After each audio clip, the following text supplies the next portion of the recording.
পাঁচ রাজ্যের ভোট মেটার পর বেড়েই চলেছে জ্বালানি জ্বালা।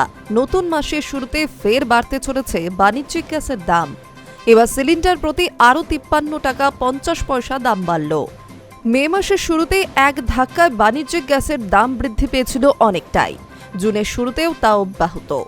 মূল্যবৃদ্ধির ফলে কলকাতায় বাণিজ্যিক গ্যাসের 19 কেজি সিলিন্ডারের দাম দাঁড়ালো ৩,255 টাকা 50 পয়সা। তবে আমজনতার জন্য স্বস্তির খবর হলো, এই আবহেও গৃহস্থলীর 14 কেজি সিলিন্ডারের গ্যাসের দামে হাত পড়েনি।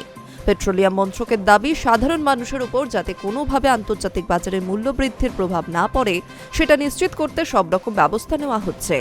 মাসের শুরুতেই রান্নার গ্যাসের দাম ঘোষণা হয়। আন্তর্জাতিক বাজারের ওঠানামার উপর এই দাম নির্ভর করে। কখনো বাড়ানো হয়, আবার কখনো কমানো হয়। যদিও গত কয়েক মাস ধরেই লাগাতার বাণিজ্যিক গ্যাসের মূল্য বৃদ্ধি হচ্ছে। তথ্য বলছে, বছরের শুরুতেই অর্থাৎ 1 জানুয়ারি 2026-এ এক ধাক্কায় বাণিজ্যিক সিলিন্ডারের দাম বৃদ্ধি হয় 111 টাকা।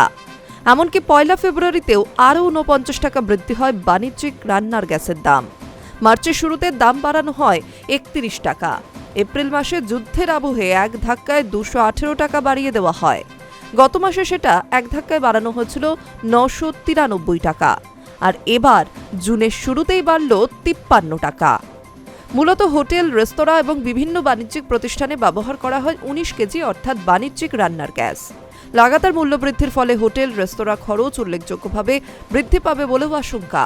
আসলে বিশ্ববাজারে পেট্রোলিয়ামের দামের তুল্যমূল্য বিচার করে দেশের অয়েল মার্কেটিং সংস্থাগুলি পেট্রোলিয়াম পণ্যের দাম নিয়ন্ত্রণ করে থাকে। এই মুহূর্তে বিশ্ববাজারে অশোধিত তেলের দাম অনেকটাই বেশি, যার প্রভাব এবার বাণিজ্যিক গ্যাসে পড়ল। Hi News network.